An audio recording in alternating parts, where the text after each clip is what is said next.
Good evening. I call this regular meeting of the Minnehaha County Planning Commission to order and make a few introductory comments. As a courtesy to everyone here tonight, please make sure your cell phone is turned off. Should it go off, your item will be moved to the end of the regular agenda. Any final action taken on conditional use permits?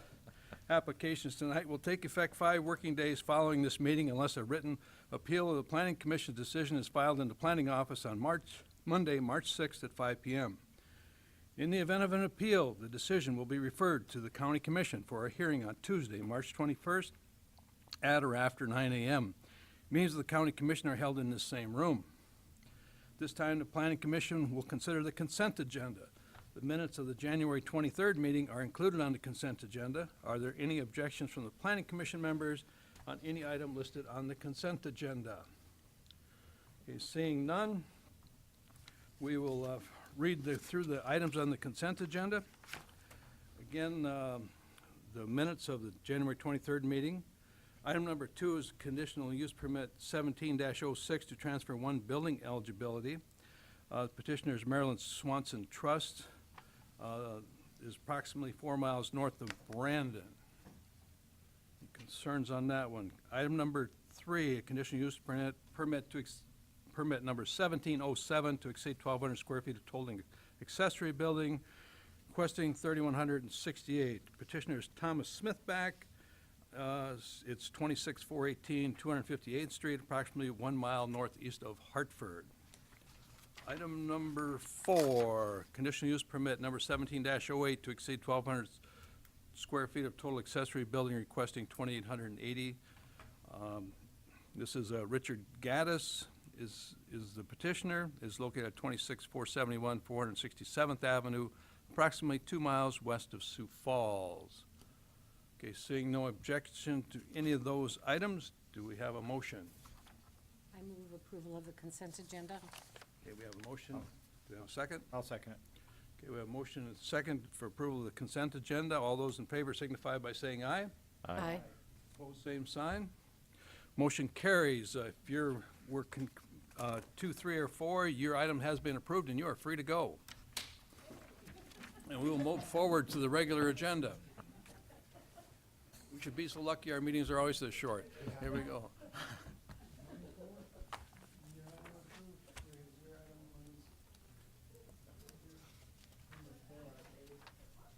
We move on to our regular agenda.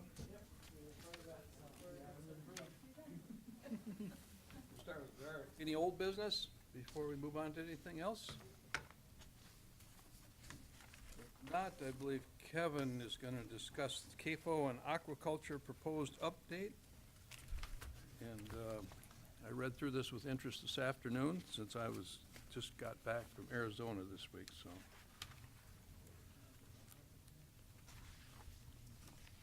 Kevin, could I ask you to maybe do this? What is the premise for what the attempted changes in the ordinance are? And, kind of Sure. background where they're coming Sure. from.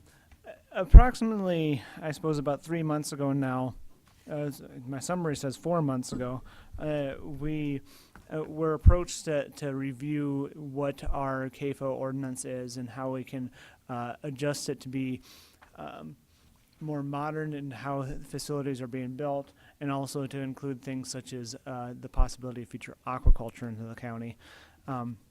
And this is just a couple of months ago, we presented some of our research between David and I on what we have found, and this is more or less how we've used that research to come up with ideas of how to change how our current ordinance works and how we want it to work into the future.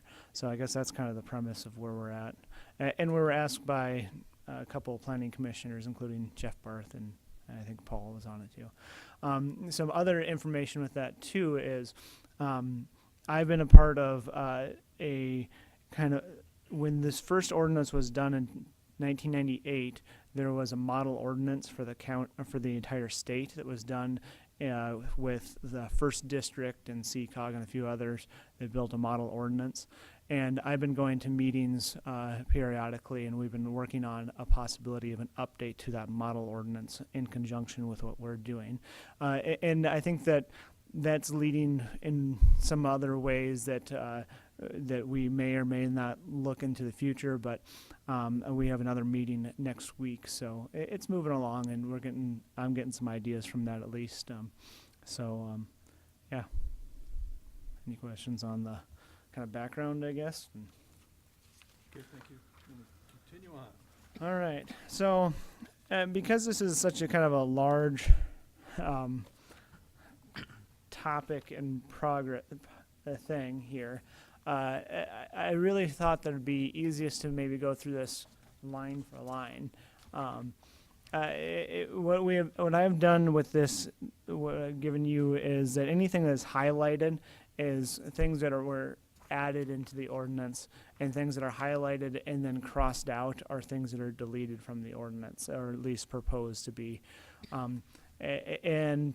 I'll see if I can add some commentary or notes as to why I made these changes as we go through. Hey, Kevin, how about the stuff you deleted earlier in the ordinance?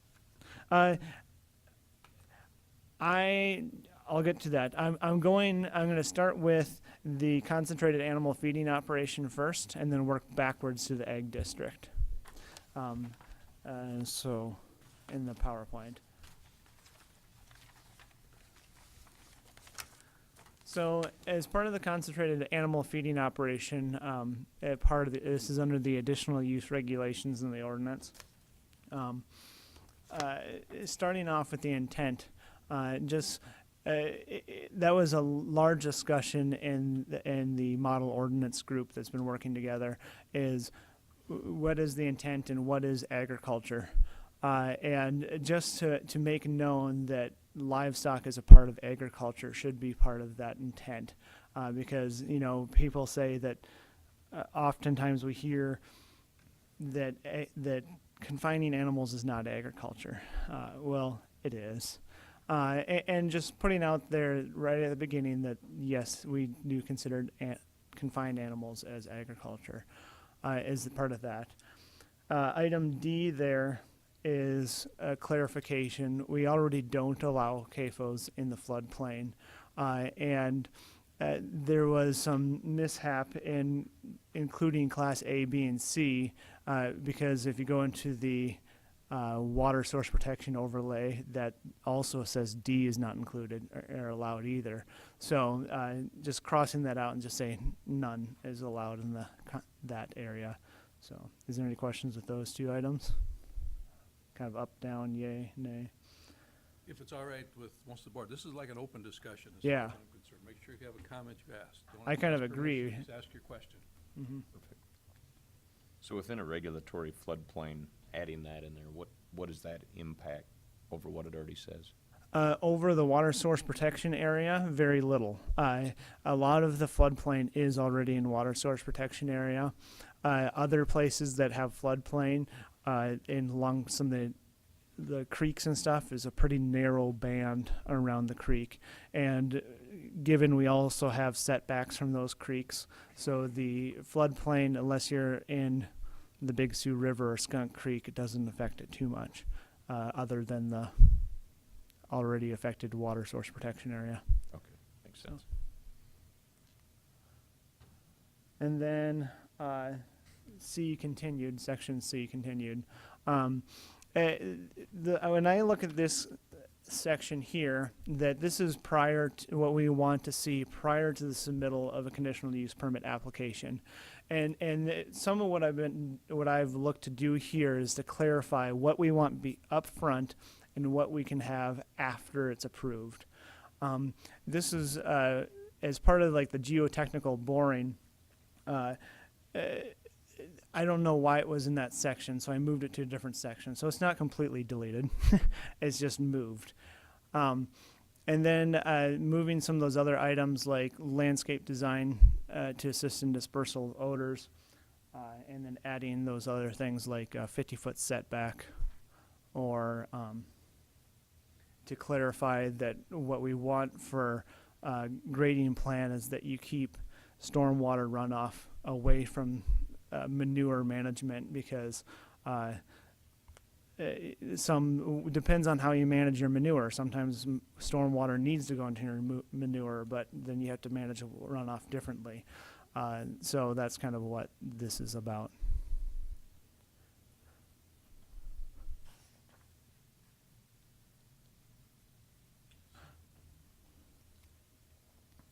One of the things that caught my ear at the latest CAFO hearing was that there isn't any planner in our office that would know that is certified to say what is something that can disperse odors.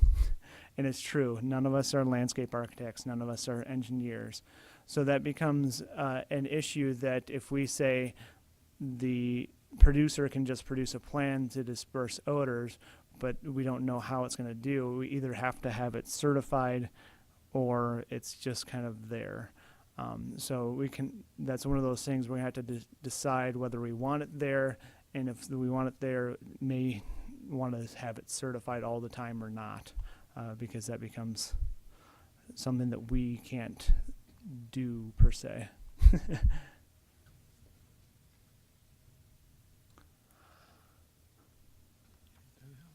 And then moving on, there, in addition to water source protection area, the county has several aquifers, and this is the section that said that if it's located over an aquifer, you need to have these test bores. What I would propose to have that if I think I might be having it in here, that if it's located over an aquifer, you just have to get a state permit. So that would require the test bores. There's not a whole lot of this shallow aquifer anyway, again. But you just said aquifer. My farm is over an aquifer and it's 200 feet deep. Yes, a shallow aquifer. And a shallow aquifer is mapped specifically as 50 feet or less on this. And when I get to that, there is a specific map that is called out from the DENR that created an aquifer map. I've seen that, yeah. Yeah, and if it's over, the last CAFO that we had was mapped over a deep aquifer, but not a shallow aquifer, for example. And this is just pertaining to shallow aquifers. So is it going to be stated later in here? about the Yes. Yep. So where's the line at for between a shallow and a deep aquifer? At 50 feet. 50 feet. Yep. Okay.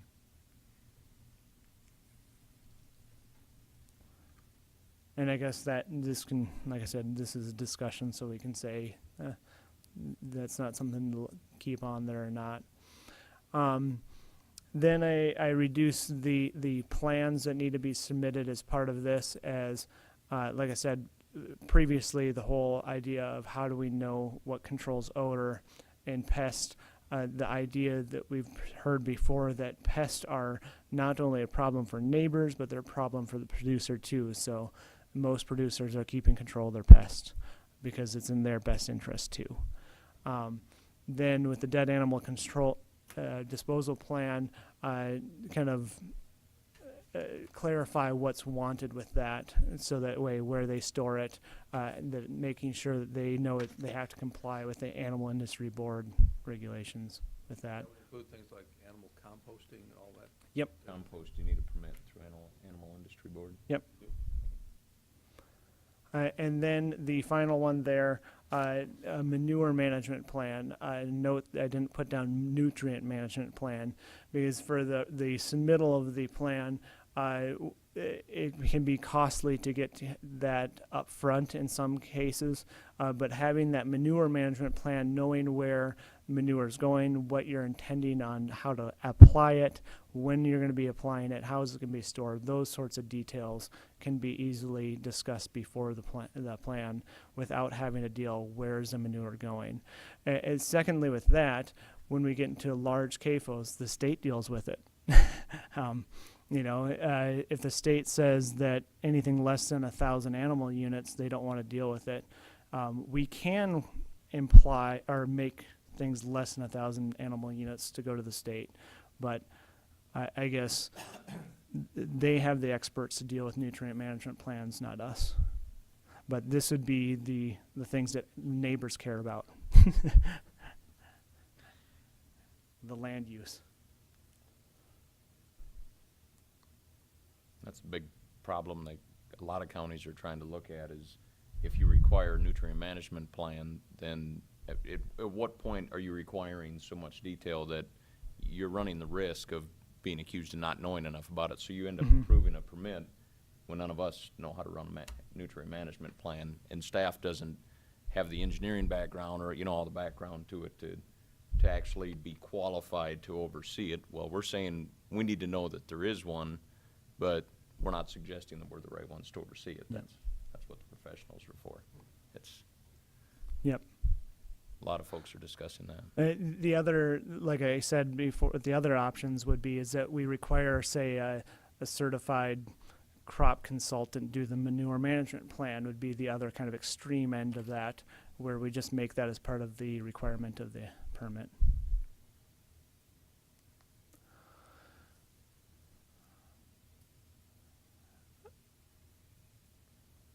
Yeah, this is just notification, clarification portion of this for CAFOs that require a conditional use permit needs this. Yeah. Then for this section E, this gets to what is going to be required after the permit is approved. And this is where it spells out where a general permit from the state is required. And you can see what I have proposed for when is a general permit required, when the state wants it, when we require it, when it's mapped over a shallow aquifer, and that's where I show the first occurrence of aquifer materials in Minnehaha County from the DENR, so it lists that specific Did you map. skip one section there, D? Did I skip D? Yeah. I went over it fast because that's just more clarification. This is one, we always get hassled on, is notification. Yep. Okay. They're always I complaining. ask you to jump back to that too. Okay. Yeah. That's one we always, we've heard that so often, because somebody doesn't open their mail. So does that, now this is before the permit. This is required. So the petitioner, just like every other conditional use permit, has to send out mail to everyone within 500 feet. In addition to that, Regardless of size? regardless of size of the CAFO. So So he only has to go 500 feet. 500 feet from the property. So in the case of if you have a CAFO on a full quarter section of land, you have to go 500 feet around the whole quarter. Okay. And then in addition to that 500 feet that the petitioner sends out mail, the planning department has to send out the same letter essentially to everyone within half mile. And There's that's a where, responsibility to the first 500 feet. Yep. And then you take care of the half-mile radius. yes. Okay. And this is also notified early in the process. As you see, this is 15 days prior to the meeting that this gets sent out.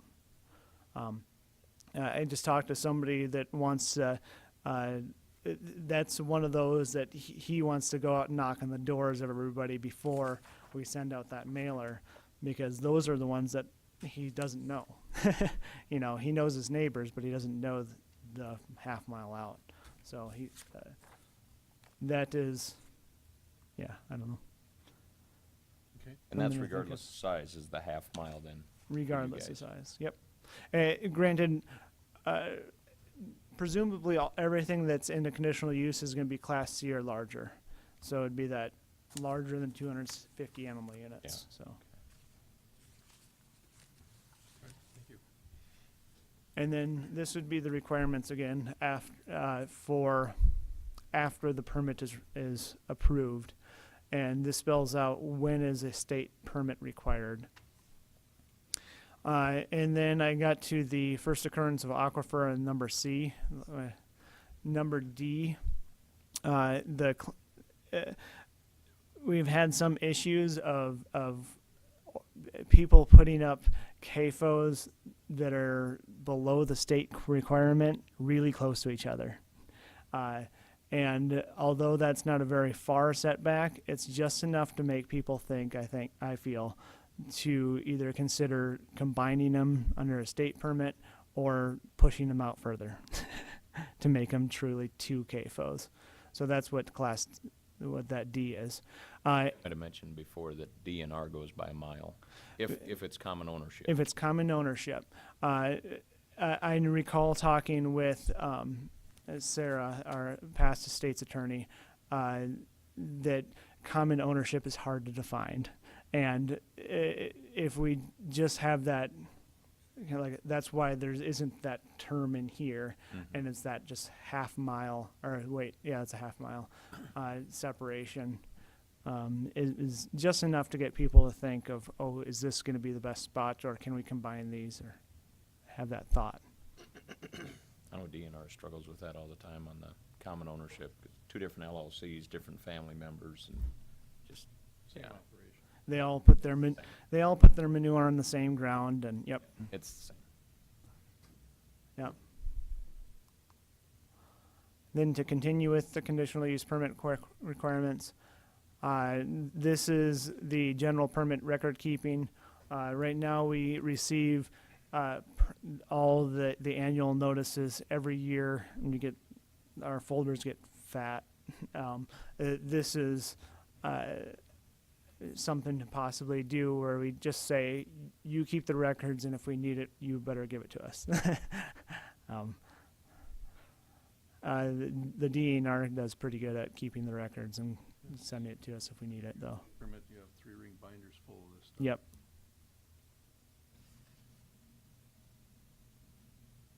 And the construction plans for the, it notes there that you have to have the construction plans before the building permit is issued.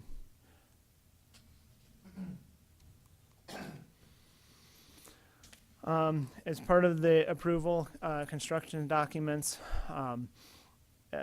our building inspector has been wanting engineered buildings for these big buildings, because and many of them already are, they just need to pay for the stamp for these big buildings for CAFOs. But because they're so big, if they are not engineered, he feels like they run into some possibilities of not truly meeting the snow load requirements and that sort of thing. So just a way to make it so that they require an engineer if they're so big. That's where the 10,000 square feet. I haven't talked to Dan if that's a good number yet, but I know that he's been requiring it anyway. So we can put that as part of the ordinance. So that's kind of your 10,000 square feet is kind of the border between small and a large building? I need to look at that a little bit, honestly. It all depends who drives by and, oh, that looks like a big building, Yep. when actually it isn't that big of a building. Exactly. Yep. I think that Dan has done more with how big a span it is, and that might be a possibility, because if it spans more than like 70 feet in the narrow part of the building, that becomes the issue of how do you do the bracing on that sort of big a span.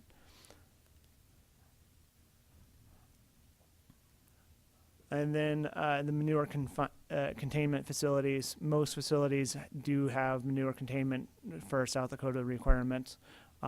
This is not only good for us that they have the South Dakota environment requirements, but it would be good for the producer, because I believe that they require like 270 days of containment and various other things that is just, I feel is good for everybody. That's what B is.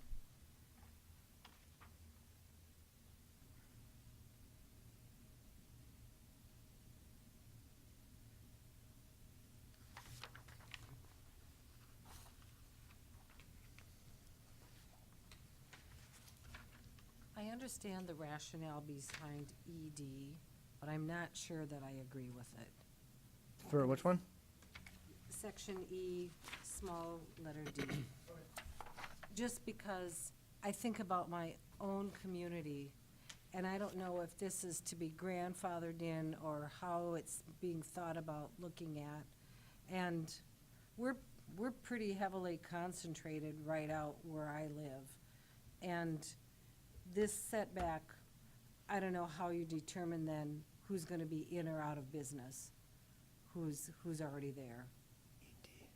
ED. Half a mile, Yeah, it's right in half. I mean, not that it's, far, a quarter mile. it's not very far. I got a hog CAFO just down the road from me. I have one, I'm no longer state permitted, but I have cattle there. I'm class C. There's one south of me, there's hog ones to the north, there's hog ones, I mean, Would there be something like a quarter mile difference? I don't know if that would, or would it be that you want just nothing to do with that? I don't know, it just concerns me Sure. because I don't know then what happens to the existing ones. And then what happens if somebody wants to expand, and then here they are, they've already got this existing lot, and they want to expand it. And then, well, they can't because Becky Randall's feeding 900 head of cattle, and somebody over there is already feeding a bunch of hogs. And so our own ordinance has really stymied somebody's ability to just, Or they're across the road from each other. Yep. That Yeah. really, That could happen very easily. and they aren't the same entity. yeah. I mean, Separate just where I families, live, yeah. there's quite a few cattle and hogs. So I understand the principle behind it, I'm just not sure that I agree with it. But would not, a nutrient management plan would address that, would it not? I mean, not without having that in there. Because if I'm expanding, I have to potentially provide a nutrient management plan, For every place that you haul that manure, yeah, which then And no means two it's- people can have the same acres signed Yeah. up. right. I mean, they can't do contiguous acres. So if it's, because that brings up a great point, if it's not common ownership, because it goes back to like how DNR Separate goes by families. within a mile, but so here if you're talking separate families, totally separate projects, let's say there's 900, 900, 900, and, you know, now they within a half mile, you know, they're over the 1,000, they all have to get their own separate permits, I suppose, yeah. that kind of, Only if they Yep. expand. sure. No, it says Class C, Class C, yeah, that's not that big. so that's under 1,000. Mm-hmm. And, I mean, up the road, I've got 3 different entities. They're brothers, but they don't farm anything together. They're separate entities. So that whole thing does still then come down to, it was all about trying to prevent the same family from just spreading out and just for the purpose of trying to avoid a permit. Yep. But if you don't have that specific to the common ownership piece, that's so hard to prove, then we do run that risk of 3 or 4 smaller ones being within this half-mile range of each other, and all of a sudden, everybody has to get a permit for having 400 head each, whatever the number is.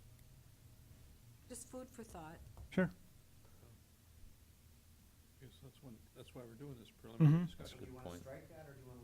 good point. Or do we want to talk about maybe changing it to something like like somewhere at like 750 animal units, where it's getting closer to that class, that 1,000 animal unit mark already? You know, But still, you know, even if you had, like, say, 500 head yards within a half mile, Yeah. it could happen really easily. That could, yeah, very, very easy. because then only the 700 animal unit would have to get the permit, not the 500 animal unit, that sort of thing. That used to be out even your place, Doug. It's up the hill, you had the Funkies. you had- Funkies. I mean, there's quite a few right there. There's Wrights, Yeah. got Jacobson's. There's a lot of livestock right around our, Right little around you pocket. too, isn't Yeah. there? Yep. And there's 3 Funky brothers. 2 of them farm together. The other brother has a hoop barn that he has cows in, and they're half-mile apart. So, You're out there. yep, we're half-mile from the ones on the hill. I mean, you're larger than the 900, but what about the? Oh, we're under the 900.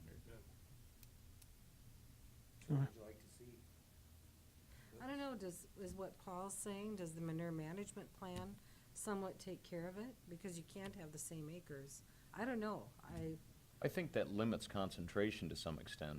I mean, let's say all three, or if there's 4 entities within half mile, they're Then all we- gonna be bound by, if they each have to have a nutrient management plan, just the available acres. They're only gonna be able to get so big, Would we, separate. then we would go back to requiring a nutrient management plan then? Yeah. So is it more just requiring a nutrient management plan than it is necessarily the full-blown state permit? We could. You have a certain number of animal units within a half mile. But then you get back to what you talked about earlier. But, you know, if, Those- for me, Nutrient management plan. a nutrient management plan is I take manure and put it on this field. It's like, well, that doesn't mean it's like it becomes hard for me to tell if that's a good way to do it or if it's actually going through all the steps and getting soil samples and everything. Maybe it would be easier requiring a nutrient management plan once you get to that level that's done by an engineer or something like that. Like NRCS for projects that are under 1,000 animal units, you can go through like what Brian went through that was here on his plan. That's a certified nutrient management plan through NRCS. And I don't believe they even charge for that if you require it for No, they don't. the smaller facilities. Clearly, the What reason. you'd run into there potentially is all of a sudden they would quit doing them. You never know. Yeah. But But hopefully, if you required it from a certified crop consultant, or if you gave several acceptable choices, it's like they you had could- Central or somebody like that. yeah, you could do Central, you could do NRCS, you could, I mean, you would leave yourself some there would be some options about somebody to hire in case NRCS stopped. Could you say a nutrient management plan by certified? Sure. And see- Yeah, I mean, then it could be through anybody. They would just have to be able to prove that this is a real legit nutrient management plan. It's Right. not just me saying that, Mhm. hey, don't worry, I'll take care of my manure. Yeah. Then you at least know it's being applied at regulated rates. I know how to don't state think you'd that, be, But does that give you some kind of idea, Kevin? Yeah, I think that that works. I can work with that.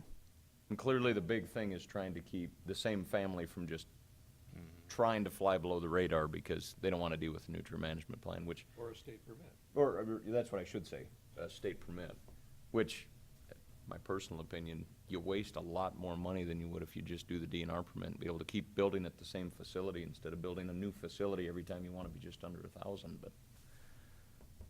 Mhm.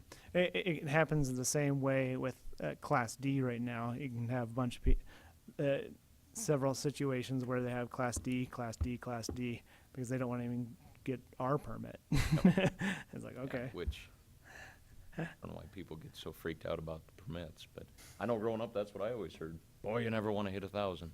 That's right. All right. Where were we then? We're on E. So we're at E2, record keeping. We went through that. E3, construction documents. We were discussing that. I'll talk with our building inspector a little bit more at when he likes to see that size. 'Cause there are a few other natural controls in there. Usually if lenders are getting to where they won't let you build anything, it's just a building. Sure. It's gotta, you pretty much have to have a certified building or a lender's not gonna finance it either. Sure. Yeah. Then again, manure containment, just so that we know that it's being contained the right way. It doesn't have to be certified, or it doesn't have to be going through the state, but be constructed in that manner. And part of the reason why I like that is for future expansion. It sets them up in a good spot too, is the other idea. It's not like they're going to be spending money for nothing, in my opinion, if they get something like that. This is one I threw out there because I've seen it in several places. E4 is some sort of environmental insurance. I've seen it in a couple other counties where it's kind of similar to this, where Yeah, people that are worried about the environment, having some sort of, what do you do if there is a breach in the manure management system?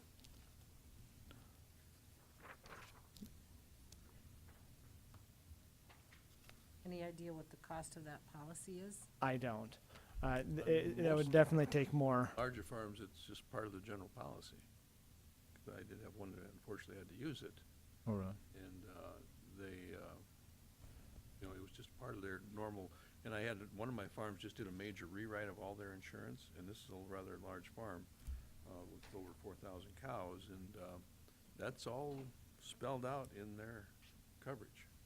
And most insurance companies, they should be able to provide that Mhm. very easily. Most insurance companies now, that's gotta be such an important issue. It is spelled out as a separate addendum to their policies that they have to have, you know, and most people really want to have it, most producers. So the question always is, so what does it cover for sure? That and when would it be required? I mean, is it something that you need on 750 animal unit CAFO, or if it's something that you want when it gets much bigger, or when it would be? So that was something I put in there specifically for discussion, because I think it would help with the people who are worried about Wall Lake, for example. That if something is to happen and Wall Lake turns green again, or you can't, Again, it's an annual expense. or yeah. Steam? No. So, a thought. I agree with you that if there is some kind of bonding requirement, and I know there's some that do that, some of the larger facilities, but I don't know what it costs. I don't know what they go through. I've always meant to look into it more, but We could do it as a optional thing, I suppose, if it's as a condition, and if you're. Would it be good for us in this situation to maybe talk to a few insurance agents and ask those questions? Sure. Howell McDowell has, they're just getting into it, so they're really on the forefront. Like, who's your insurance? White, up at Crooks. Okay, but, I mean, it would be good to talk to some of these ag insurers to find Sure. out, okay, so how big a deal is it? Cotton up at Madison does a lot of ag insurance. Boyson up in Flandreau does a lot of ag insurance. We'll check and get Okay. back to you. I think that'd be a good thing to, you know, give us a better handle on Sure. what the real world is right now, currently anyway. And I know Okay. that changes. Okay. And then we move into setbacks, which is often a topic of these meetings. First thing with this is a little clarification of what the setbacks are when at the very beginning of each line, that these are the environmental setbacks, or at least that's what they're going to be called. So that way when they're referred to as the environmental setbacks. Then moving it down, public water, and I changed that out to well, specifically, because I don't know what public water supplies is. It's difficult to define that. That could be the rural water line going across the road. across down the Yeah. road. yeah. That could be anything. And later on, we'll get to the definition of well, and that's based on the state definition. And then the lakes, rivers, and streams is fisheries. I did find a location where it talks about various different fish that could be living in various different streams, but this would make it much more simple for us to just list it as named streams, because all the named streams have some sort of fish. That's probably part of the reason why they're named. You know, I see that though, Kevin, and what concerns me about it is, it's gonna say, we always called that, Stinky Jim Creek or whatever. Sure. So I think it needs to say USGS. Okay. Because then USGS named, lakes, rivers, and streams. Because Sure. otherwise you're gonna say, well, everyone calls that, Yep. Yeah, that's a good point. Silver Creek or something. whatever, Yeah. so, Just like we have Fensterman Slough. yep. Or May- who knows may or what may not be Fensterman called Slough that. is. And then through my some of the research, it looks like this more or less lines up with the state otherwise. So no, I don't think there's any reason to change that. And then the next one would be the setbacks from neighbors and such. And perhaps it'd be easier to go through the actual setbacks themselves first, rather than going through the separation requirements. I've worked a lot with the odor management tool. This next meeting I'm going to go to with the model ordinance is going to have the professor from SDSU come down and talk about the odor management tool. And hopefully that'll help clear some things up. But by lowering some of these requirements, none of these are getting people outside of that odor management or in an uncomfortable location in that odor management tool. If you look at how far the setback is, because you'll always be somewhere in about the 94 is about the lowest you'll go, 94% odor free, even with these lowered setbacks, as they stand here. I don't suppose if you get really large, the curve doesn't go straight up. It flattens out eventually. So I suppose once you get really large, you're not going to get stinkier for a lot further distance. It's difficult to show what that would. The tool doesn't work with a CAFO, say 20,000 animal units, for example.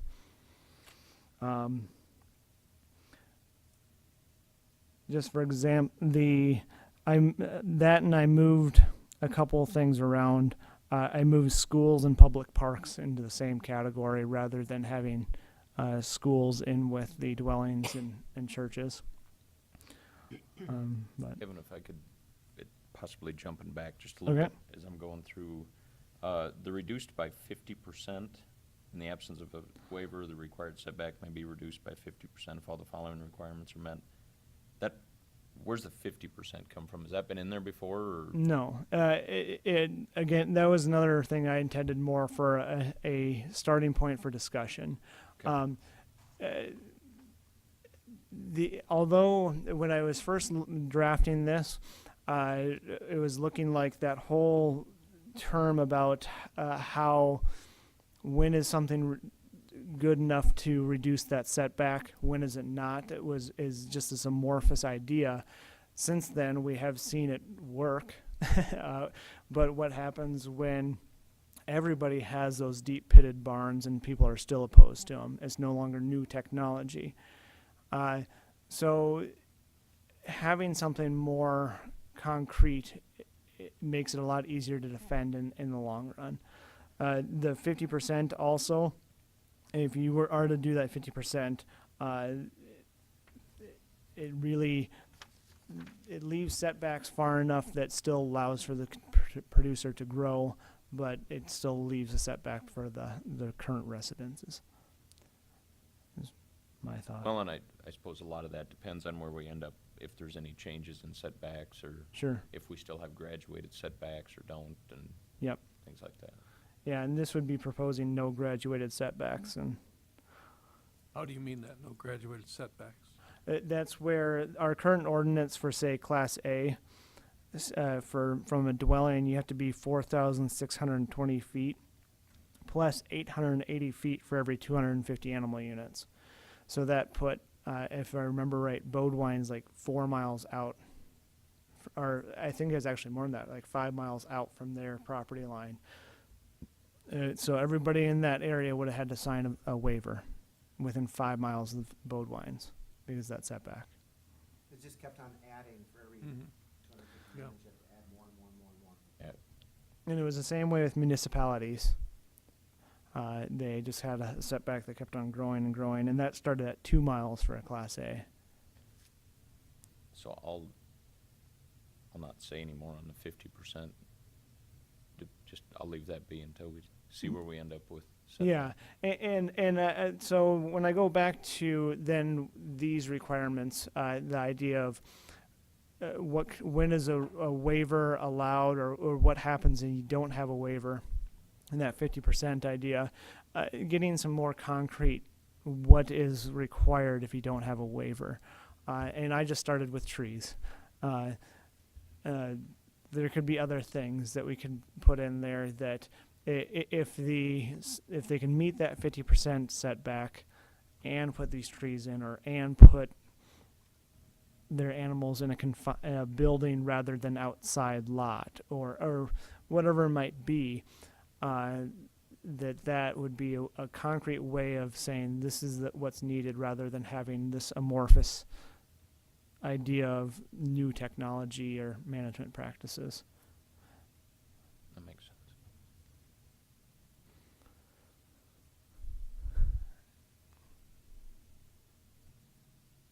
And I added in there, and none of this has been fully vetted by the state's attorney yet, but a possibility of adding a setback reduction from municipalities if the elected body allows it. It's kind of a waiver from the city.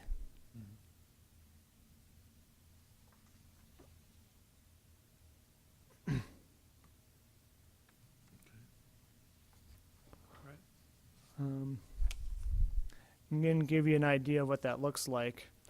When we made this map, all that gray area there is the lakes, rivers, streams, floodway, water source protection area, and the setbacks from cities, schools, those kind of constant things. And I forgot to change it for each map. This is all Class A gray area. So when you get to some of the smaller areas, the setback from the cities would shrink and stuff. So this is what it looks like for our residences. Each green dot is a residence on that map. So anywhere in the white, or if you're a green dot set apart and you want to put up Class D CAFO in your farmstead, you can put up one of those green dots. Then there's Class C setbacks. That's a setback from every residence. Class B, still some white. And then even at that distance of Class A, it fills the map.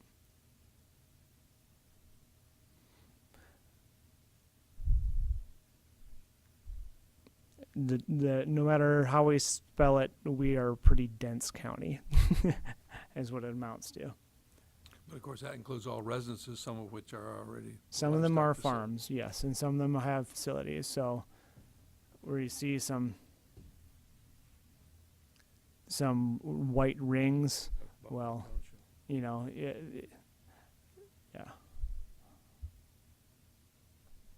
And then if you reduce it, if you're able to get that 50% reduction, more or less all these are already fit. So Class B is 50% less than Class A. Well, if you can get that 50% reduction, it opens up your possibilities. And then likewise, Class B goes to Class C, 50%. So, or pretty close, anyway. So that's just some thought.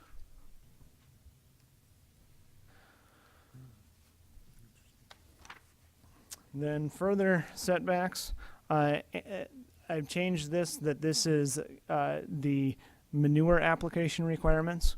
Again, kind of going back to the connotation, what are we wanting to project to the residents of Minnehaha County? That this is manure that's being applied to ground, not just a waste product. So then it shouldn't just say nutrient application requirements? It could. It's just a term. That word works better.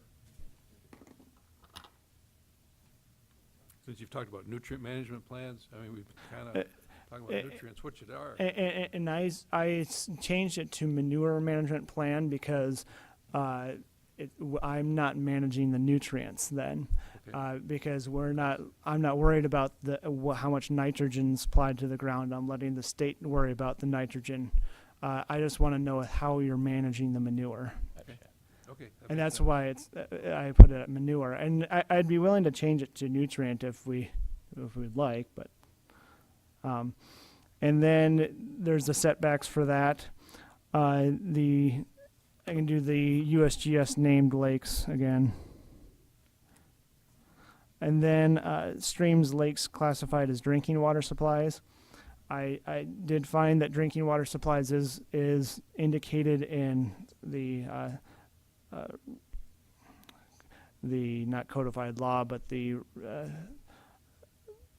other rules, the administrative rules of South Dakota. DNR rules? I believe yes, but it's on the state website where there's the administrative rules there. They make that. But there's only one river that is classified as drinking water supplies in the Big Sioux River, in which case you already have the 1,000-foot setback more or less because of the floodplain and everything else. So that could potentially just be removed from that. Granted, this is the nutrient management or the manure management, so they can still put manure in the floodplain. But that would be one thing to keep in mind. And then the rest stays the same. Public wells, residents. Then there's some clarification of, and I would like a little help with liquid manure application and then manure application of everything else. I know there's there's dry manure and then there's the partly dry manure, and I don't know how it's all applied. Or if it makes a difference how it's applied when it's not fully liquid. Maybe you can help me out with that. But that's the two different categories of, it's the same as what was presented in our old ordinance with this here, with the addition of the other than liquid manure.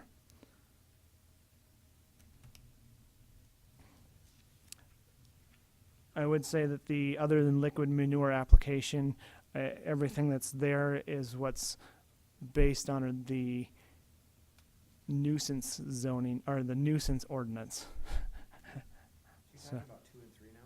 Yes. We moved that, okay, Oh, sorry. good, okay. Yeah. I'll be out there with the ruler checking the depth. We should probably do that. I do recall we have a requirement that it gets incorporated in 24 hours, and apparently that's something that's not always easy to do. It isn't. If you get a rain that night, there's no way you can get incorporated in. I know this fall I was out there and I shouldn't have been, but I knew the neighbors were hollering. So I was still out there, and it was still too wet to be out there, but we did it. Sure. You know, I think the biggest one is the 3 inches. They're gonna find a spot where you open the gate up at and it's this deep, but, 10 feet away, it's less than an inch. But if you have cranky neighbors, Right. that's They'll what they'll do. Yeah. Mm-hmm. They'll see one pile of it and suddenly it's, You've dumped it right in the river. Yeah. And he's got some cranky neighbors out there, okay? Yes, they've called me. I believe that.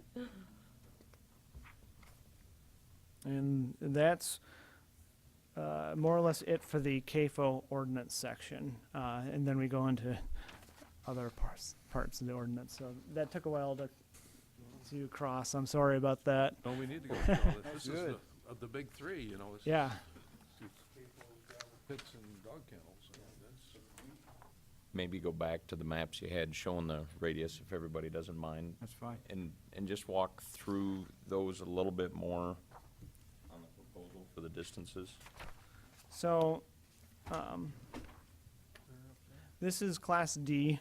Class D is not changing proposal-wise, and that actually is in the Ag District. You won't see it on this CAFO map here. It's 660 feet from any residence there. And then this is Class C. This would be, previously it was the highest amount, so it started at 660, would go up 440 feet for every 250 animal units. and then it would cap out at 1,980 feet. Well, I would propose that it's a quarter mile, so it'd be 1,320 feet. And that's a quarter mile from residences, every residence. So then, while you've got that there then, so then they also, the setback can be reduced by 50%. So it'd be, potentially. yes, it potentially could be reduced by 50%, so it'd be the 880 feet, or whatever it is. And that's up to 1,000 animal units basically, isn't it? Yep, that's up to 1,000 animal units. And then this is Class B, 1,000 to 2,000. Currently, it maxes out at 3,960 feet because it starts off the 1,980 and then goes up from there. And then I propose to put it at 1,980 feet.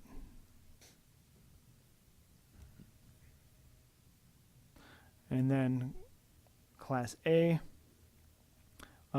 Previously, it started off at 4,620 feet, and then went up 880 feet for every 250 animal units. And then Class A, I propose to start at 3/4 of a mile. And no more graduated. No more Just graduated. That's just Flat 3/4. flat. Yep. But it can be reduced by 50% if they have a waiver or they plant trees. Yes, Correct? or Am I if they have, understanding that so the correctly? waiver can be reduced anywhere, and if they plant trees and they don't have the waiver, they could have that tree planting. If they planted trees, if they covered the lagoon, there's all kinds of things that could enter into that. And And, then they would go back down to the Class B setbacks. and my understanding is that the discussion with First District and others is they're possibly going to propose like a matrix, is what it's called, where if you meet like 90 points out of 150 or something like that, and it has a list of menu of things you can do, then you are approved. To me, the matrices that I've seen, it doesn't matter if you can't meet the setbacks. It still doesn't matter. So the setbacks is still the primary driver of where a CAFO can be placed. Well, you had mentioned set matrices and all that good Yeah. stuff. Yeah, and that's what Comment he's on that? referring to, the group that's kind of working on the matrix. With the end goal there really being based on trying to get a permitting process that's as black and white as possible, so there's not so much of the emotion driving the decision, because we all know what we face if the room's full and everybody's angry, and nobody's there in most cases to learn the facts. They're there to say, well, the facts are a joke. Anybody can find anything they want on the internet if they don't like the facts. I mean, we just heard that with Brian's when the doctor made that point. Well, of course, you can find anything that supports what you want it to say. So the whole idea with the matrix and where all of that's been going has just been, how do we make sure that local control can set what the requirements are, the criteria, the setbacks, and everything else, but at that point then make the process as black and white as possible. So if I'm a producer looking to do something in Minnehaha or pick your county, I can read through and I know what's expected of me. And having a process that they can look at that and say, okay, if I meet everything, there's no reason I shouldn't get the permit, versus just, is it gonna happen to be a group of commissioners that cave when they hear all the nonsense that might come in? So, Whether or not it's an election year. yeah, and whether or not it's election year. I mean, so that's the whole premise to the I've seen matrix, that, and unfortunately, in these 20 years I've been here. I have seen that happen. it happens a lot. I've seen it in quite a few counties in this job. But one of the questions I'd have, just going back to the, in the absence of a waiver piece, do we run a risk of tying our hands if we put too much in there of what's acceptable, such as if we want to look at odor modeling that comes in on a certain project, because that all looks a little different. If we don't say specifically in here odor modeling as a line item that we can use to justify reducing a setback, do we run the risk of the opponent's attorney saying, wait a minute, that doesn't say that odor modeling works, so that doesn't even matter. Sure. Good point. I mean, it's great to have the line items for sure, because it's so much easier for us going back to the black and white piece. Well, no, we specifically said this matters, but does that mean we rule out the other stuff and potentially get our hand slapped on the backside? Sure.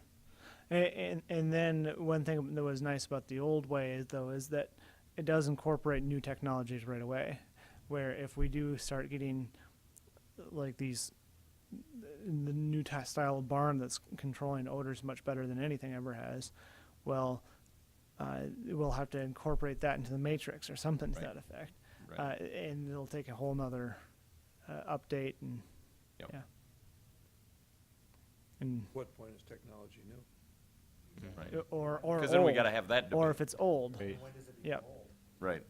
How long is it new? And that's a great point as far as that's already incorporated in. And this and then you have the certain things work for pigs, certain things work for chickens. Odor modeling, we've already kind of ran into that it only models certain very limited amount of options, and like I feel too that if you look at the Nebraska's matrix, they do allow for houses within the setback, but you get one house and it says, okay, you can do that, but you get that second house and it's nearly impossible anyway. So it really ends up being that setback. In my opinion, it doesn't matter what other things you can cross off the list, it's still that setback. Well, and new technologies, I was in a meeting with Pipestone not that long ago that they were talking about a new bacteria that just was coming out that they were just testing in one of their south facilities. And they said the difference in what that did in the manure in the pit was unbelievable. Just the way it operated and bubbled and moved and what it did to, it took care of flies, and the odor was a completely different scenario, and it was all because of this new bacteria. So the problem is, how do we reduce the setback based on somebody saying, yeah, but there's this new bacteria? Right. We're back to none of us having any idea, does it really work or not? You should go check one of those out sometime, Scott. I'll go with you. Like a science fiction movie. Well, they Genetic put a engineering. camera in there, and because they were talking about how it, yeah. It's self-digesting. That's right. Yeah, I don't know, I don't know if there's, It's like sulfide-eating bacteria, those types of things. yeah, I don't know what it was, it was pretty fascinating, he didn't talk about it. But it was all about Probably a Luke Mini the way it would salad. continue to, they probably. Yeah. The way it would continue to bubble, then it allows no crust to form, and if there's no crust, there's nowhere for the flies to lay eggs, and then they were talking about all the other science behind it, and it was crazy. But, anyway, I guess that's my only question. I certainly don't have a suggestion of an answer, is Sure. how do we build in the protection force on front by building the things in and putting a list of what counts, Sure. but not do so by Because tying even- our hands when something new does come in. Even for Brian Alderson, for example, he would not have met our current 50% setback reduction. He could have probably met this ordinance 50% reduction for a Class C, but he would not have met even 50% of our last. Yeah, so, yeah, that can be an issue. And if you think about that, of course, I'm very familiar with that since it's right there in the neighbor, that's my neighbor, that's not that far. Mm-mm. To meet 50%, to get down to a D, where it could have been a C, that's a pretty concentrated area. Mhm. And if you have the ability to do that, it probably shouldn't be any more lenient than that. Yeah, with that cap and size, 50%'s getting right down The there. only, and we'll talk about this when he gets back to the ordinance, I still think my biggest concern is protecting an existing Sure. producer and his ability to grow. That's what I was just gonna say, going back to Becky's comment earlier of that whole thing about trying to protect against common ownership, just trying to float just below the radar, but making sure that by not having it say that, if we're gonna have it at all, that we don't hurt the ones it's the neighbors that have the smaller operations that are trying to grow completely independent of each other. We wanna make sure we don't hurt those. All right. This is just our first reading, so there will be more readings, correct? Yeah. And David probably won't be here for those, but that's all right. He's said enough of these already. where am Now you go back to the ag district front part. I? All right. Yeah, we can go through there first.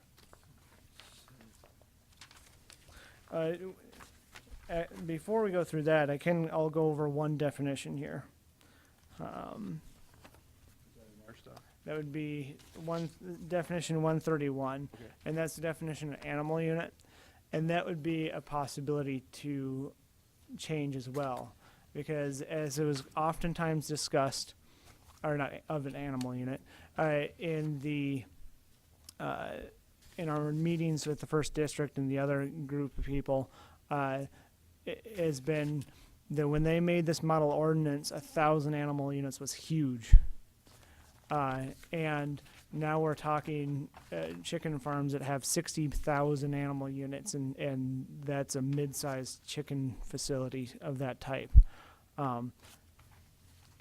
So we're really crossing a kind of a different threshold than what we were in 1998. So there could be a possibility to change what is in what class, say, because from class D to C, you're multiplying the size, the smallest, by 5 to get to class C. And you're from C to B, you're multiplying it times 4 to get from C to B. And then it's just by 2 to get from B to A. We have very few class B CAFOs because they all either want to stay underneath that state permit or they get big. And that would be one way to adjust our setbacks as well without actually adjusting our setbacks. In our discussions, we also discussed that 60,000 chicken farm, or animal units chicken farm, that is more along that lines of industrial ag in true terms, because that's where you get the chicken, the processing, everything is moved into that one facility. You're not just raising it and then shipping it to the market sort of thing, or with dairy, you're raising the animals, shipping the milk to market, where in this case, these really large facilities are truly, everything is done in one space. It truly is an industrial, and that would be a possibility to have a higher end, even be well above Class A even, to work with that. But that would take a lot more thought. I haven't put into it yet, so. Saying that becomes its own new And separate like an all category. new category, but that would probably take more different regulations on the top end again, and where that would be able to go. Those certainly have to go through a lot different level of permitting at the state level too, like, say, the egg layer facilities with the processing, like Sonstagard or Rembrandt. I mean, they went through litany of state permits that they have to get, air and water, and it goes on and on. So I don't know how you build something like that into a local ordinance, but there is definitely a whole new realm of what they go through Sure. beyond any CAFO. And then on the low end of that, many of the people that I've been talking to and are going to try to remove or make anything under 1,000 animal units a permitted use. And that would be and when I get to the ag district here in a little bit, a possibility of making that as a permitted special use right out the bat, like a Class C. So that'd be a way to do it.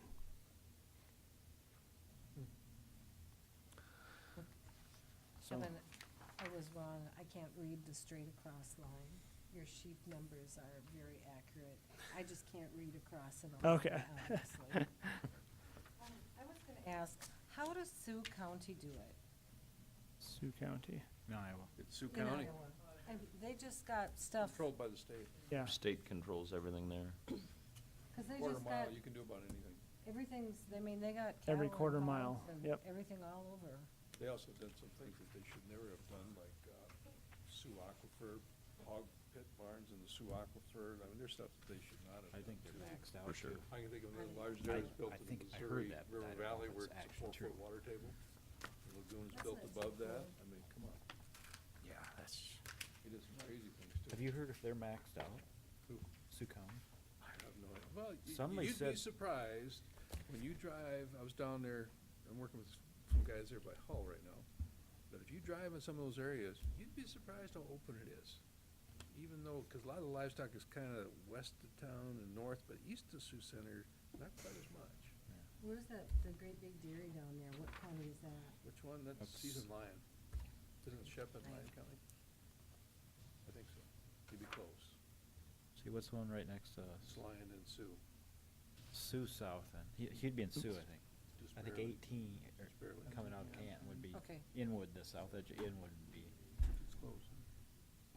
It's different. There's just so many critters in that part of the world. Huge hog layers, facilities. It's unbelievable. I like your thought, Kevin. That's just another way to look at it. It's kind of a think outside the box. Because I think sometimes we get stuck in thinking we have to look at it the same way we've always looked at it. And you're right. It used to be 1,000 animals was pretty big. It's not anymore. So maybe that just all needs to change. Good, I mean, it's a good question. Especially if we get into the whole chicken thing, then that may or may not be coming, but, you know, if you get to these egg layers or raising chickens or turkeys, the animal units just boom. Oh, I think it's on. And those facilities are so much different. Yeah. And just in my own experience, I don't know how you build in the separate category, the industrial or whatever that looks like, but, I mean, it's the same, like we mentioned with Rembrandt or Soundsgard, you go by those facilities, you don't have a clue there's an animal there. I mean, it's, from a look, stand, smell, traffic, it's industrial.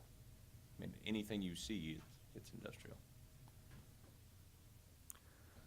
Right. And then with the Ag District, I'll try to run through this one pretty quick. I know that you want to talk about the existing. For Class D, starting at the setbacks, and another one of those items to try to prevent that when is 3 Class D operations a Class C or something like that. And this wouldn't be requiring a state permit, but require a conditional use permit if you're going to be a Class D within a quarter mile of another Class D. And I can look at a little bit more about, like you mentioned, that we don't want to try to get people out of there, but a quarter mile is a short distance, but is still not very short at the same time. Then the environmental kind of renaming things. And then I included a 50-foot setback from all property lines and all sections. I don't know if I covered that. Just that's because we feel that 7 feet from a property line is really small. And if that can't even fit a tractor, 50 feet can hardly fit a tractor. So I kind of wrote myself a note there, because I was thinking it was something like you can build within 7 feet Yep. of somebody's on a quarter. even. yeah. That's what I was. And then to add a zoning permit, which is just a way of keeping track that they are going to be complying with the ordinance. Right now, we just issue it by a building permit if they have a building. So, any questions on that? This is the one I have a problem with. It's just saying, no, we're not doing that. This was the one protection that we had in the ordinance that protected existing producers, that you could grow up to 1,000 animal units, you know, even if somebody lived across the road from you, because you were there, and you can't just cripple somebody's business because somebody used their eligibility to build across the road from an existing facility. To me, that's just not fair. Because we have, I mean, when old Bob Colby came up with this idea 20 years ago, when he was thinking, we were establishing this stuff, this was probably the most creative thing I think that anybody came up with. How do you protect your existing producers? And to me, it made sense. And how can we incorporate something like that in there? Because you shouldn't be able to, because natural economics is that you have to grow somewhat. So It do you just want us is. to redo J, look at that differently? Yes, I think it's something we Yeah. really need to consider. So that would deal with then the, okay. I guess, It's a hard thing, but still, Yep. it's just not fair to cripple an existing operation. mhm. I know when Grant County just went through all of this, and Kays has maybe talked to, or I don't know if you guys are familiar with it, but they just went through this for a couple of years, and they built in a piece like this, and it seems to me like Todd said, it's up to 2,000 animal units that the existing producers can grow up to. They're essentially grandfathered in on what they settled in on their zoning. So, based on that, I mean, your point, To me, I don't know if 1,000 that's is- something you'd maybe wanna look at Ours just to limits see. at 1,000, which, at least it's something. Yeah. Mhm. Yeah, and maybe 1,000 is the number, not two, but I know they put language in this new zoning that they just got done adopting. I guess one of the things that the reason why I struck this out is because from an enforcement standpoint, it's difficult on us to know when it's been there in 1998 or not. Well, it doesn't- Nobody. Could it matter? Once it's there, it's there. Well, Alderson's, for example, was built in, Like 2 months. yeah, by like 2 months. But I didn't realize at that time that there was a date on that. To me, there should never have been a date on it. It always applies. No, I don't care if you started in 2000, 2010, once you're there, doesn't matter if it was there before 1998 or not, it should always apply.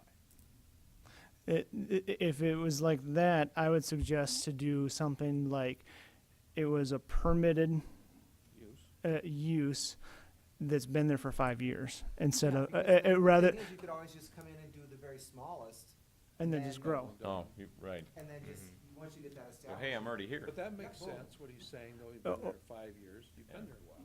Yep. Yeah, you've been there established, and So are you? Makes sense. and in 5 years we could get a record if they're not complying with things, if neighbors are complaining, or we gotta maybe have people need to know that the DENR will come and inspect complaints, not just us, even if it's not a permitted facility, Yeah, at any size. any If they size, get a the complaint. DENR will inspect it. So. But I just think it's so important, we need to somehow have that for existing businesses. Sure, and I can look into, like I said, I'd rather do it something like a 5 year that it's been there, rather than a 1998, because that's just been really hard to deal with for when I'm talking to people on the counter. Because we have no aerial imagery from then. Basically what I've been doing is we have aerial imagery from 1991, and we have aerial imagery in 2004, and if it's there in both years, I'm saying, yep, they're there. But that's a long time frame. Okay, but I just think it's important that we have something. Okay, like Okay. we'll rework this section. Okay. Great. And then the next section, to make the Class C a permitted special use. And I guess I see that the permitted special use category as a way to try to, if somebody has the ability to go a little extra, they can do it and avoid the rigmarole of going the public hearing and everything. But if they can't get that extra, they can go through the public hearing. It's kind of in a similar way that our winery, Wall Lake Winery, they met every requirement except for they wanted a bigger sign. So they went through the rigmarole for the bigger sign. Otherwise, they would have had a permitted special use. So that would be where you can add some of these little extra kickers on there to say, all right, if you're this size and you can get waivers from everybody, then you don't need to worry about the people half-mile down the road. Oh, yeah, so what this says then, Kevin, is basically, if I meet all the requirement, it's just a done deal? Yeah, and then you just get a permit and you're good. Where right now there's, Talking full setbacks and everything else. yep, and this is a little bit further setbacks than what the CAFO is in the additional use regulations. It has, otherwise it's similar to. One of them being that it's in a farmstead. That, and part of the definition list was to change the definition of farmstead because it is attached in 1998 again. But I'm sorry, if you're a new producer and you build a house and a shed and you have animals, that's a farmstead. Because they're producing food. Is part of your reason, like, say, one of the last things I see is shall obtain a general permit. That's just so that they don't worry about. And the you 1,000 see animal like unit. 3 question marks there. Like I said, I feel like this is a way to kind of add those extra things that if they're willing to go through that, then to avoid the extra mile, then let them do that. 7 as well, not 9. Yeah, I must have deleted something between them. He was ready to go home that day. Yep. He was thinking, just like Donald Trump, too much regulation. Yep. Just do whatever. 7 and 8 All right. Well, And the special permitted use has been an ongoing discussion as far as the concept goes of, okay, you've got your permitted use, then of course there's all the stuff that's conditional use outside of that, and having kind of that middle ground of, you know, there's been talk of, okay, let's have 1,000 to 2,500 animal units be permissive use. I mean, the window could be anything, whatever anybody wants, but have extra requirements that are out there, like what you're outlining here, and that's a big thing the matrix is trying to do. Get all that in there back to the black and white. If you meet everything, you don't have to go through what can be the big public debate.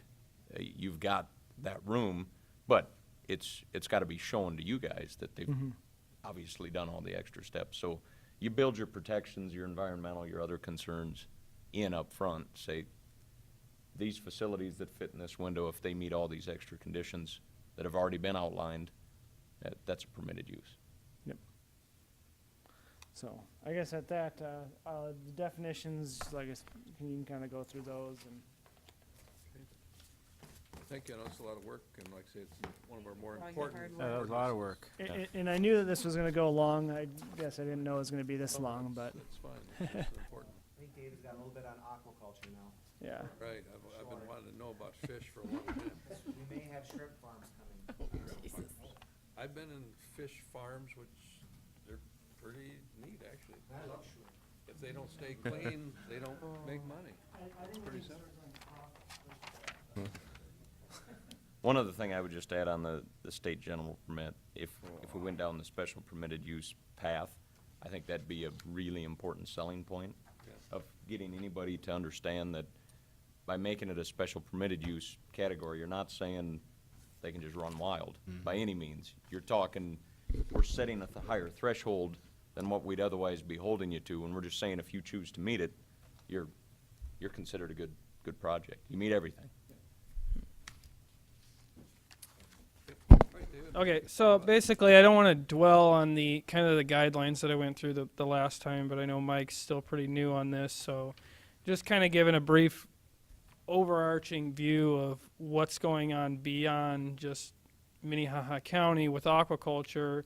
This is still, I mean, it's still relatively new in terms of regulation, and you have the different layers of government. So you have EPA, and then you have DNR, which helps enforce those regulations for mainly effluent guidelines for facilities that are over 20,000 pounds for warm water. We'll get through that later, but there's set limits for what they meet, and if they're over that limit, then they apply, or if they're directly discharging effluent into any, like a name stream, Big Sioux River, anything like that. Basically, existing and new facilities is kind of what I mentioned before. There's 3 different types of systems, as you can see there. The 3 flow-through, recirculating, and net pen systems. We won't necessarily see many net pen systems because it's mostly in like the Gulf of Mexico and in the coastal areas, like Washington. Mentioned discharge of wastewater.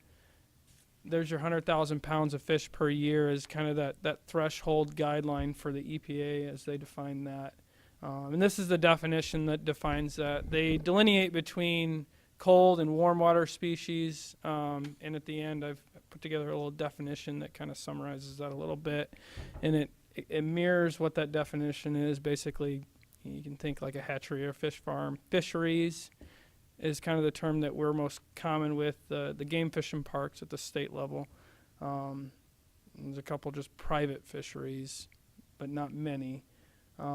Still pretty low on what we have in this state as opposed to the nation. The three different types, I've got some images on this. You have tank systems, which just consists of basically the computerized system that pumps all the things through there and cleans the water. So it's not, so you end up having some kind of a discharge with those kinds of systems. Raceways, exactly what it is. You just have, long or elongated along creeks and streams. This is one of the most common, according to some of the research I've been doing through the North Central Regional Aquaculture, which is out of Iowa State, basically Iowa State University, which covers the entire Midwestern area. And the Midwest is really, especially kind of in the Indiana area, you have it's more prevalent with like brownfield revitalization and things like that. So you don't necessarily see a lot of things. You mostly see in urban areas that you have decaying properties. So the system that you have them dug out, you have your liners, and then you have the systems that are laid out just to the one down at the bottom right. So something like that, you don't want that on the floodplain either, right? No, Those fish could get into the system, the natural waterway. flooding. And that's something that the game fish and parks would be. That's something that game fish and parks is definitely looking at too in that particular case. So we don't want to be permitting, and there's Discharge, make sure nothing can get out of Yeah. there and all that. Right? and they don't do the floodplain, so we would have to specify that. And that's one of the things that I kind of put in the memo and highlighting that in terms of what is necessary. Because there are areas that are in the Recreation Conservation District that aren't in the floodplain, that are near water sources, and that's for aquaculture, you need water. And whether or not like rural water could support larger facilities like that, this remains to be answered. But these are kind of the more expensive systems, a lot of different things going on, pretty much full circulating. You still have some kind of waste solids that get removed, but that ends up, you have the fish waste that get basically just like CAFOs. You have the solids that get used in different ways for different kinds of things that get reported through a lot of the different government levels. Don't go through that too much. Open water systems. These are cold water species, just running through that really quick. Same kind of thing with the ponds.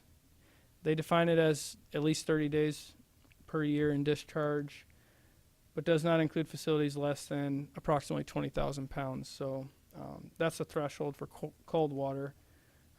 There's also another thing in there for feeding per month, so that's another thing that gets reported as well, how much they're feeding the fish. Going through the warm water, you have the same thing, just going through that. This ends up going to be 100,000, is less than 100,000 for warm water. Other things, you have game fishing parks, private fish hatcheries, which I'm sure you're aware of that as far as what we've seen. They just have different licensing requirements that you go through. So hatcheries, fee fishing, and then pond management. Making an application, so that's the different, showing the different levels, and then fish health inspections, which kind of corresponds with the Food and Drug Administration, game fish and parks, and tying everything together, make sure, because most of the stuff is being produced for human consumption through aquaculture. not going to go through this or dwell on this too much, but the DNR has specific requirements for, especially the ones that are small facilities or less than 100,000 for the cold water, warm water for 100,000 or less, and then 20,000 for the cold water species. And basically understanding what the outfalls are if there's discharge, because they would require a discharge permit for the water. How many structures you have, and other things, where it's going, other thing like that. Feeding, just like EPA requirement, and then basically the same thing for that discharge. This just goes through that small facility requirement. Same thing, the location, quality of what those rivers are, holding, feeding, and production capability, and then you have other things like quality and nature of those pollutants that are entering the waters, among other things. They make certain site inspections, and filling out the producers would fill out the application, and then they would make the inspections to determine on a case-by-case basis of whether or not it would be defined as a small facility or less than, or not needing a discharge permit. Same definition. And so this is kind of getting down to what the proposal, what we could be concerned with from a standpoint of like a land use, and what both producers and property owners in the county would be concerned with if, per se, that a facility did want to or if somebody did want to locate an aquaculture facility. So for those small facilities that are less than those threshold requirements, according to the DNR, is defining as a permitted special use, and addressing things like fish smell, other things, parking, noise, things moving in and out. Kind of similar, but aquaculture and CAFO and feedlots are mostly different from some of the research that I've done and in other different places. There's producers that, especially just as an example in Indiana, that there was a case that 7 million pound per year fish. It was in Muncie, Indiana, just north of there in a rural area. That's one of the things that they looked at, is they don't want to be thrown into that same category. And different counties are kind of doing the same thing as far as whether it's just a permitted use or permitted special use, and using that threshold as what that for the different. At what threshold would we want to be involved potentially? Less than 100,000 for permitted uses or permitted special uses, and they would still have to meet setbacks for buildings, whether or not what those would be. Normal building setbacks. Normal building setbacks. Of course, if you get a larger facility, you get larger buildings, and 7-foot setback wouldn't be, because it would be side yard setback. I don't want like a 10,000 square foot building. So sizes of buildings could come into play too as well, if that's a concern that's presented. The other thing, and it's kind of listed on their last, is retail sales is not allowing retail sales on the site for those ones that are small facilities or less than the DNR's requirements, EPA. Kind of as a general courtesy to the landowners around that, because if you're a smaller facility, you're not going to have as much traffic coming to the site, and that's going to produce a bigger impact on the community around it, where if you have a larger facility, you're probably going to be more likely to locate near an urban area or where there's highways to get your products to market and other things like that. But So can you get to the portion of the ordinance? so it brings up this right here. This is basically the ordinance in a nutshell. Put together a little diagram for the permitted uses. It goes through what things they would have to address. It doesn't go through line by line, but it does. The second question, you see they have the waste and nutrient management. What are they doing with the fish waste? This is something that would already be covered if they were to find, if the inspector came out from the DNR and saw that there was some kind of a discharge, then there would be a plan for what they're doing with those things like the discharge requirements. So they would go through feeding and waste management on site.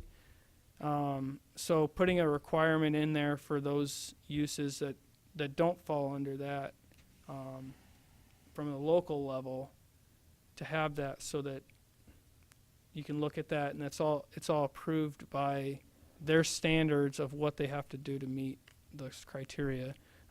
Being in a populous area, I think that's important that you have to have that criteria right there for that question. If they don't, then it would automatically go over to conditional uses where you would have the different things where those are all requirements, because those are things you're already doing, but is this something that this body would want to look into as far as requiring those different things, because they're already in some way required by different levels. So that's a question that I would present.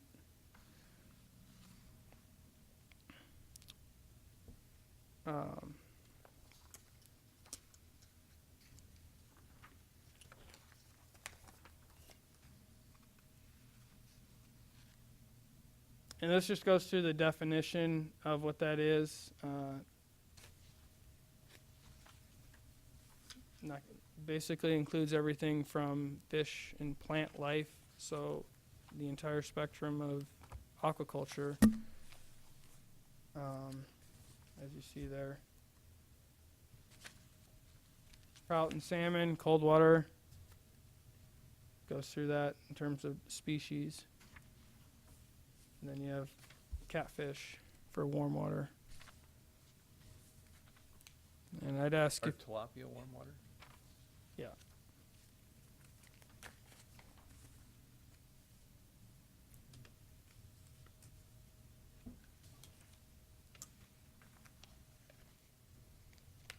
And I would open up if there's any questions.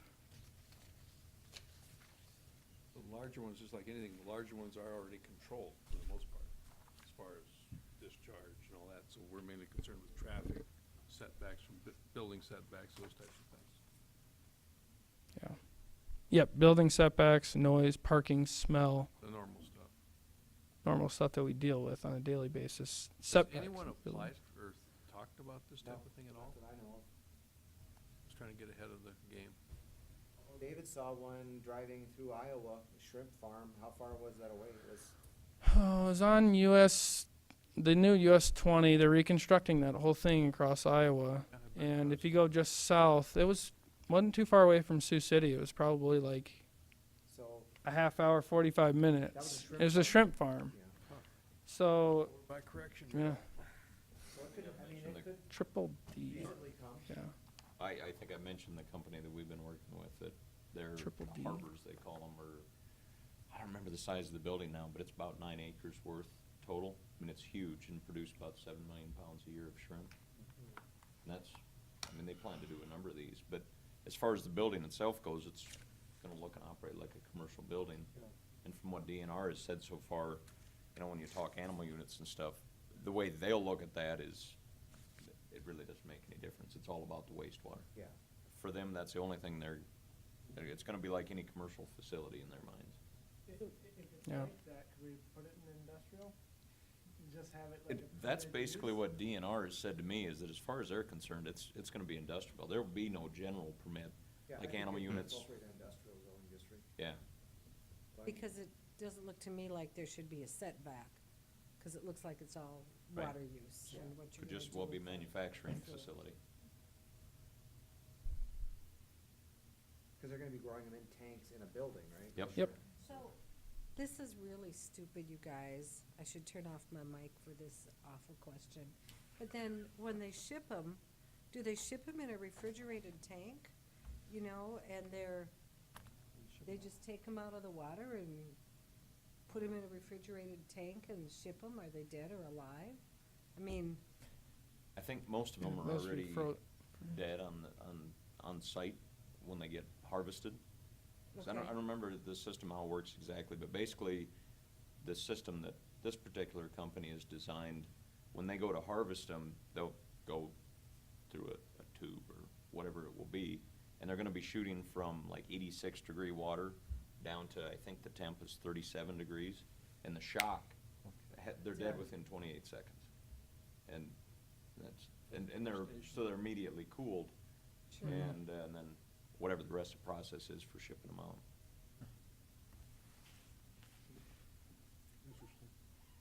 I wouldn't think there'd be too much smell except for during that harvest. But I mean, do they Yeah, not harvest it- continually, or? And not, I don't think there really be any smell even at that. I mean, from when we've toured their facility, it's of course a very small scale, but they've got, you know, kind of the fully operational going as they've been designing the whole system.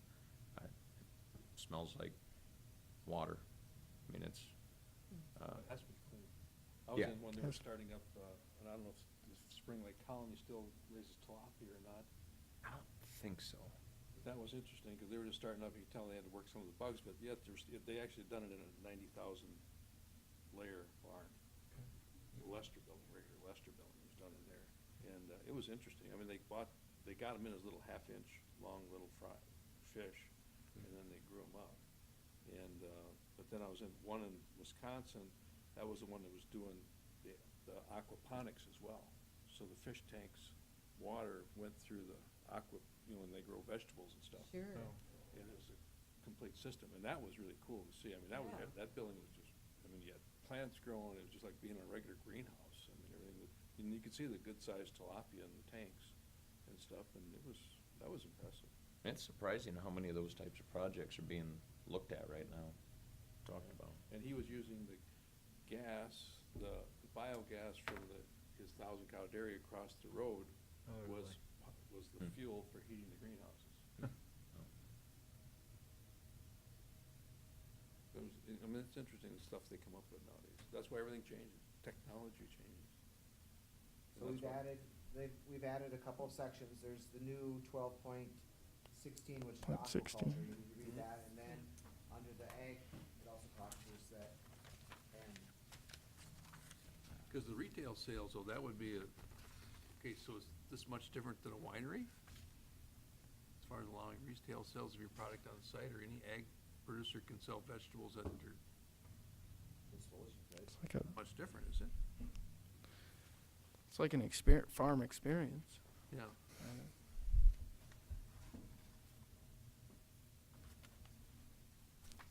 Too far. Okay. Well, this is interesting. I know it takes a lot of research and figure out. And you guys have done a lot of work on this, obviously. Thank you very much. Thank you. so how would you like, we'll make some, how about if we make some more changes, because we wanted the existing farm stuff, and then I think that the next meeting is also gonna be a light meeting. We only have 3 or 4 items now.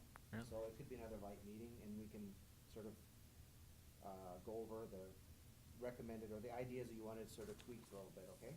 Would we kind of have a goal of, like, by our July meeting, the final, or sooner? Good, I mean, we'll bring back some more changes in March, and then if you're satisfied with that, we'd advertise it for like, we could do actually the next month, if you wanted to. Well, I don't want to rush it, I mean, at all, 'cause Yeah, we could do a it's very July important, meeting. so. We've got till December, right, Scott? You have We all just the will, time in the we just will world. drag this out. You have all the time in the world. If I could, just jumping back to the 1/2 mile, the notifications back at D, I had brought up before. Any thoughts on requiring the producer to give notice farther out? I didn't realize it was only 500 feet for the producer, and you guys actually send out the notifications for the next 1/2 mile. I always thought it was the producer that had to. I personally think the farther the producer reaches out, the better off the meetings go. I mean, it's not like somebody gets missed and they don't hear about it before the permit hearing. They're the ones that come in the most upset, usually. Now granted, you could send notices for 10 miles and somebody would say you never notified them anyway. I think, isn't the 500 feet though a requirement of the conditional use? Conditional use. See, that, we never used to, when I first got here, they didn't have to notify for any conditional use permit. You just stuck the sign, No, we didn't have signs, did we? I can't remember how. Don't have those nice big green ones, no, they didn't have those. So, The elms with highlight. we added that, and, but it was already, that was an additional requirement that was added like back in 2007, I think, that they would do the 500 feet. We were always required to do the half mile, so that's sort Oh, of so it how- used to be the producer didn't have to do any notify of it. anyone. That's how that, so we actually were doing the notification first.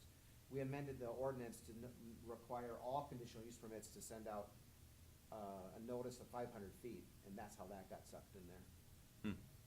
Oh, for example, I owned a property in Moody County, and just last year, got a letter, certified letter in the mail that was notification from a facility, I'm gonna say that's at least a half mile away. And I think the requirement there in their ordinance was anybody up to a mile had to be notified. And I was outside the setback, there was no issues there, but the notification was required. But it was from the producer, it wasn't the county. They had certified, Yeah, I don't know if that was a requirement, but that's what I received. Yeah, some counties are certified. Pennington County's, everything's certified, and it gets expensive. You could have, I mean, we had people when I was out there in Pennington County in Rapid Valley, that you would do a conditional use permit or a variance or something, and they had a $1,200 bill because they were notifying 100, 200 people. And I'm thinking, like, say if setbacks, let's just say it ends up being for a large, 3/4 mile, could we, in there, say the producer has to notify every residence with at least the 3/4 mile, or maybe even a mile out? Within the setback. I don't know if it's necessary or not. I just know the more neighbors get talked to sooner by the producers, it usually is a good thing. Okay, well, we can add that.